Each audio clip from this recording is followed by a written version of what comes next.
사실 아버지가 어머니고 간에 네. 집에서 아이들하고 노는 시간은 일하는 시간이잖아요. 그렇죠. 그것은 네. 여기서 일이라는 거는 그 상대방한테 뭔가를 네. 주는 거잖아요. 그렇죠. 생산하는 거죠. 네. 어떤 네. 쉼의 쉼의 시간은 아니죠. 서비스라고 얘기하면 좀 부모님들한테 죄송하지만 네. 자녀에게 서비스를 제공하는 시간이 네. 사회 전체적으로 네. 네. 보면 그게 사실 노동 시간인데 우리는 그렇게 생각 안 하죠. 네.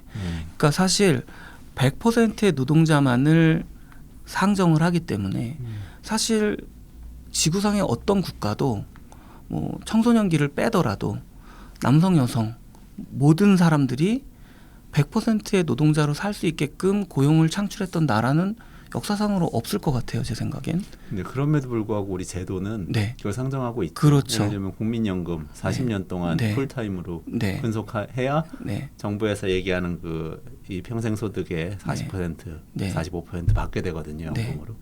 그런 걸 딱 상정하고 있는 거예요. 그러니까요.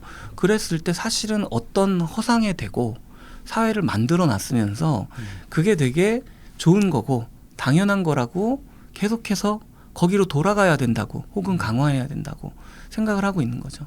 그럼 저는 이제 이렇게 생각을 하는 거예요. 저도 한 5년 전에 아이가 생기면서 내가 40시간 노동이 있다면 이 중에 한 4시간을 좀 더 아이와 함께 있는 시간으로 바꿀 수 있다면 얼마나 좋을까. 주 4일제에 대한 상상도 해보고 그럼 나는 정말 너무 행복할 것 같은데 아이도 아이가 행복할지 모르겠지만 아이도 지금으로서는 즐길 것 같아요. 네. 그리고 아이의 성장에는 훨씬 더 도움이 많이 되겠죠. 근데 그런 생각을 저는 40대 중반의 남자로서 하기 어려운 거예요.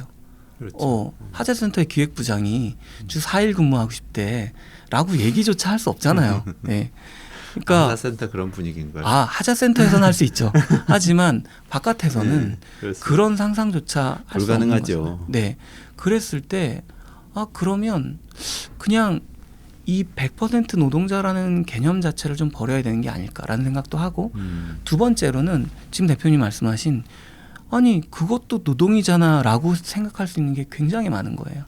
사실 가사노동, 육아노동 이렇게 전통적으로 그 노동이라는 범주에 편입되어 있지 않다가 최근에 와서야 그것이 노동이다라고 이제 얘기되어지는 범주가 있고 사실은 예술가들의 노동도 그걸 이제 예술인 복지재단이 생기면서 한국에도 이 예술가들의 작품 활동을 노동으로 환산해서 하려니까 굉장히 많은 문제가 생기는 거예요.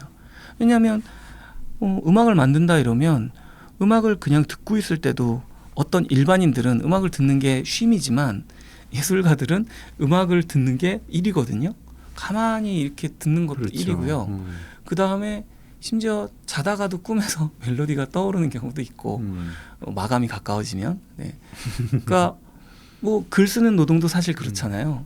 그러니까 되게 많은 노동이란 게 그 20세기 초반에 산업화 시대에 육체 노동이라는 것이 규격화되면서 생겼던 어떤 시간제 노동 이것과 100% 호환될 수 없는 것인데 그 안에 자꾸 담으려고 했었던 거죠. 심지어 한국은 충분히 담지도 못했는데 그 그릇을 다시 만들거나 허물어야 되는 상황이 온 거예요. 그렇죠. 그게 굉장히 힘든 상황인 것 같고요.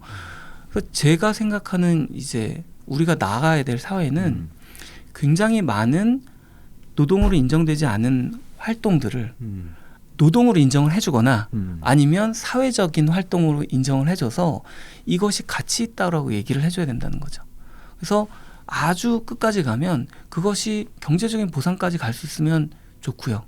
저는 기본소득의 어떤 종류의 그 철학은 그런 거라고 생각을 하는데 굉장히 많은 활동들이 인간이 가만히 이제 누워서 숨 쉬는 거가 아닌 되게 많은 활동들이 사회에 의미가 있고 사회를 떠받쳐 왔었던 것들인데 주로 이 남성 중심의 그 산업화된 사회에서 그것을 인정하지 않아 왔고 그렇기 때문에 생기는 문제들이 되게 많았고 지금은 심지어 이 이전 사회조차도 버틸 수 없게 됐으니 그것들을 다시 한번 전체를 놓고 생각해보자 라는 거라고 저는 생각하거든요.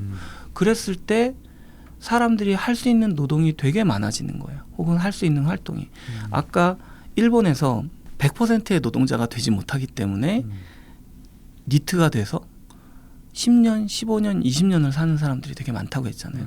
이 사람이 아무 노동도 하지 않고 20년을 사는 것과 50%의 노동을 하고 남들 생각에는 50%밖에 안 되는 노동자로 20년을 살았을 때 사회적 비용 차이는 엄청나겠죠. 그렇죠. 네. 전자는 사회가 그냥 계속 부조를 해줘야 되는 사람이고요. 후자는 사회가 50%만 메꿔주거나 혹은 사실은 그거보다 덜 메꿔줘도 되는 사람인 거예요. 근데 지금의 청년들이 느끼는 어떤 취약성이라는 것이 나는 못할 것 같아. 이렇게는 못할 것 같은데 그래서 자꾸 뛰쳐나오고 난 이게 좋은 것 같아 라고 노동의 범위를 넓히려고 하는데 그게 사회에서 인정받지 못해서 또 좌절하고 이런 쪽의 어떤 부분들 다른 쪽은 사회 정의가 구현되지 못해서 내가 이제 기본적인 내 권리를 찾지 못하는 그 부분도 존재하지만 사실 저는 이 부분은 저보다 말씀을 잘해 주실 분들이 많을 것 같아서 계속 이 부분을 얘기하는 거죠. 내가 취약한 것 같기도 하고 또는 내가 사람 보통 노동자 이상의 뭔가 좋은 것들을 생각하고 있는 것 같은데 사회에서 받아들여지지 않는 거예요. 근데 만약에 이 수문 같은 것이 열리고 그게 굉장히 좀 더 다양하고 평평해진다면 이 사회도 얻을 수 있는 편익이 훨씬 많아질 수도 있다는 거죠. 그러니까 뭔가를 새롭게 하려는 노력은 사실 많이 있는데 네. 우리가 100% 아니다라고 하면서 확 내쳐버려서 사실 네. 바깥으로 나가버리는 우리 사회가 사람들이 너무 노동이라는 많다. 지도를 너무 좁게 그리고 있다는 거죠. 그렇죠. 네.